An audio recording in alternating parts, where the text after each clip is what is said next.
In Lesson 4, we talked about male and female understandings. When you watch spirit science, you have two choices in how you understand it. You can come from the left brain, take notes, and carefully see the logic in each step. Or you can come from the right brain. Just let go and don't think. Feel. Watch it like a movie, expanded, not contracted. Either way, it will work. My advice is to try and see both angles if possible. It is through balance that spiritual health returns. Whichever way you take it in, the fact that you are watching is what matters. And what you receive is what you were meant to receive. Today's lesson will be separated into 3 parts. First, we're going to talk about existence of extraterrestrial life. Then we're going to take a look at human life before recorded history. And finally end with why things are happening on Earth today.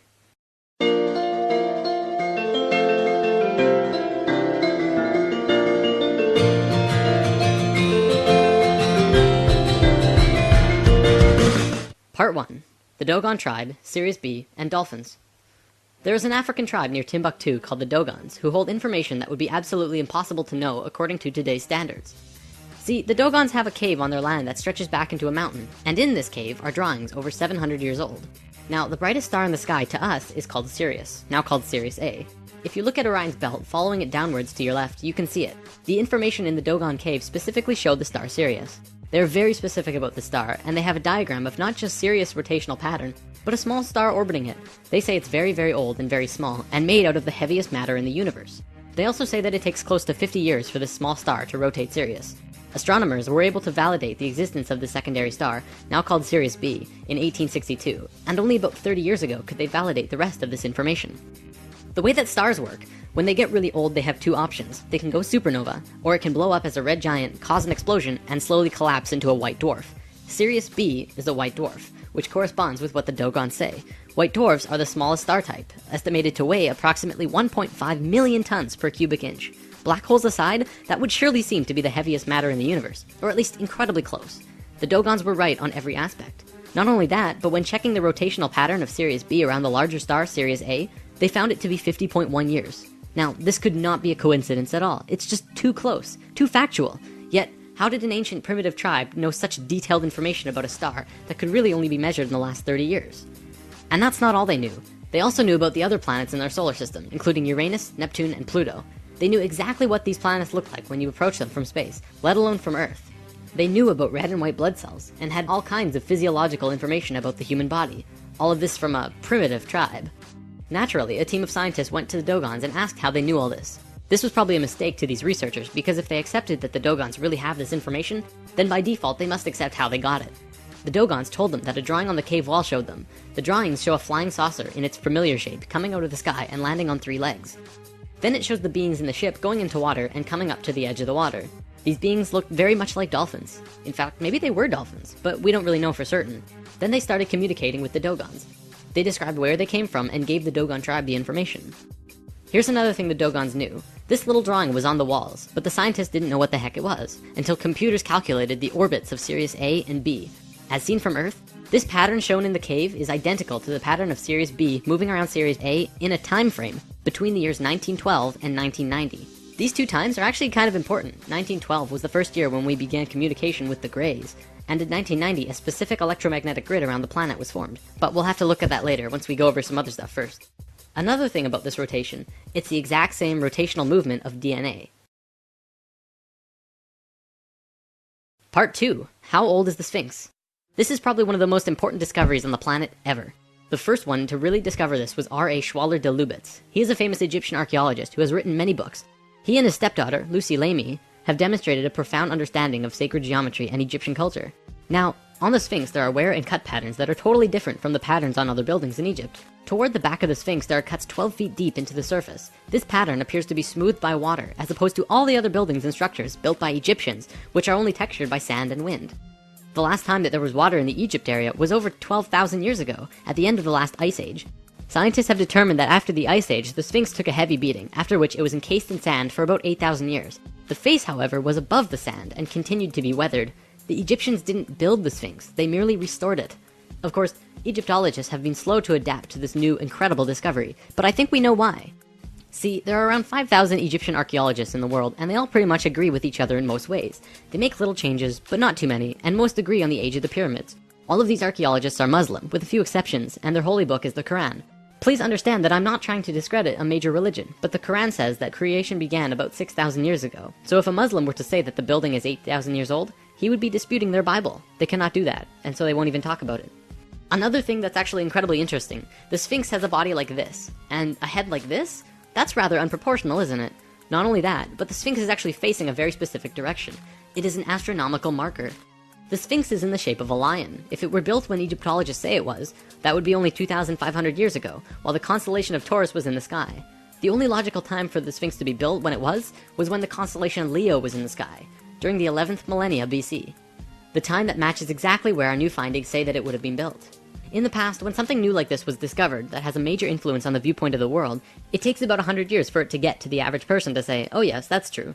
But this time, it's happening a lot quicker because of the internet.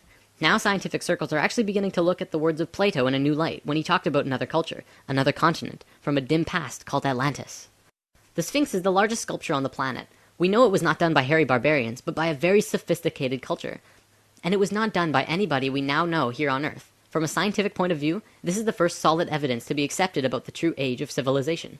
There have been lots of other evidence, but it has kept being put under the table.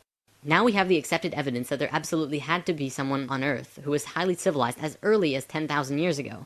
This is just the beginning of how we are going to completely change our view of who we think we are. Part 3. Earth's relations to the cosmos. We are living in accelerated times. Remember in Lesson 1 I said time is speeding up? Let's talk more about that. The following is a fact according to Encyclopedia Britannica. From the time of our oldest known civilization, the ancient Sumerians, around 3800 BC, continuing for almost 6,000 years up to about 1900, a certain number of information was collected. Let's say for simplicity's sake, that in that time we learned one bag of facts. 50 years later, from 1900 to 1950, our knowledge doubled. That means it took 6,000 years to get a bag of facts, and in 50 years, we got another one. Amazing! But then in the next 20 years, we doubled it again. And then in 10 years, we doubled that. And now we're getting bags of facts every month, maybe within days, I don't even know. The fact is, things are speeding up monumentally. We're living within a knowledge avalanche. Life on this planet is accelerating faster and faster, obviously culminating in something new and something different. Perhaps just out of the reach of our normal imagination. What does this mean for the world? Why is it happening? Better yet, why is it happening now? Why didn't it happen 1,000 years ago? Or why didn't it wait to happen 100 or 1,000 or 10,000 years from now? It's really important to understand the answer to this question, because if you don't know why this is happening now, then you'll probably not understand what's happening to you in your life, or be prepared for the coming changes. Now, the Earth actually has a wobble. Well, it has many wobbles, but the one I'd like to talk about today is the one called the precession of the equinox. Essentially, what this is a rotation that the planet does, which completes a cycle once every 26,000 years. It looks like this and slowly turns on its axis and points to different locations. Science looks at this and says, well, so what? It's just a wobble. But by looking at what the ancient civilizations knew, you see a more complete image. The point actually points to and away from the center of the galaxy. The center of the galaxy is where most of the energy and the most consciousness is. It's not just light up there, you know. So, in this diagram is our rotation. Here's the tip pointing towards the center of the galaxy, and here's the farthest pointing away. The ancient Sanskrit writings that also talks about this precession call this going with the galactic wind. The Sanskrit writings say that there are two very important places on this wobble. One is at A, and one is at C. Not the very tips as you might think. There are also important places at D and B, but not as important as A and C. According to these ancient writings, as we hit position A, we begin waking up. And as we hit position C, we begin to fall asleep. We continue on the cycle, but every time we make a full rotation, we wake up more and more. It works the exact same way as day and night on Earth. You go through this cycle every day, waking and sleeping. But every day, you become a little more conscious. You learn new things. You don't do the same things over and over. I want to talk about religion for a bit, because you can definitely see this wobble over recorded human history. See, when we were the ancient Egyptians, Sumerians, and Mayans and such, we were incredibly wise. We may not have known all of the advanced intricacies of the world that we do now, but we knew about the precession of the equinox, and we had an advanced geometric understanding of the universe that we're going to talk about soon. Then we got dumber and became all philosophical, not quite knowing anymore, but still able to understand many things. This is where things like the Fibonacci sequence and pi and the golden ratio were discovered. And then we got dumber still, and it was around this time that we had a real solid formation of most of today's religions. But you have to remember that these religions were based on earlier writings. They were written by people who understood far more than they did. They just couldn't make sense of it, and that's why many Bible stories just seem ridiculous. Ultimately though, every religion did spawn from a more conscious understanding, so you can't discredit religions completely. You just have to trace them back a bit further.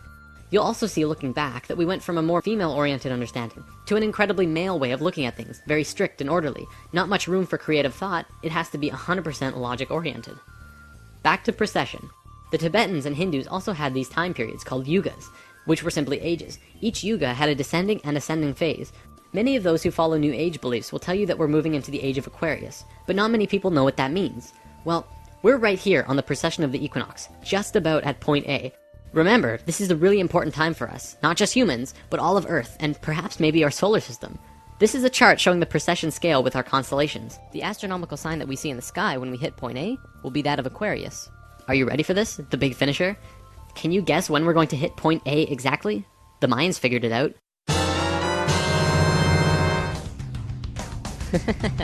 Yep. Take me away from time and season. Far, far away, we'll sing with reason. Prepare a throne of stars above me.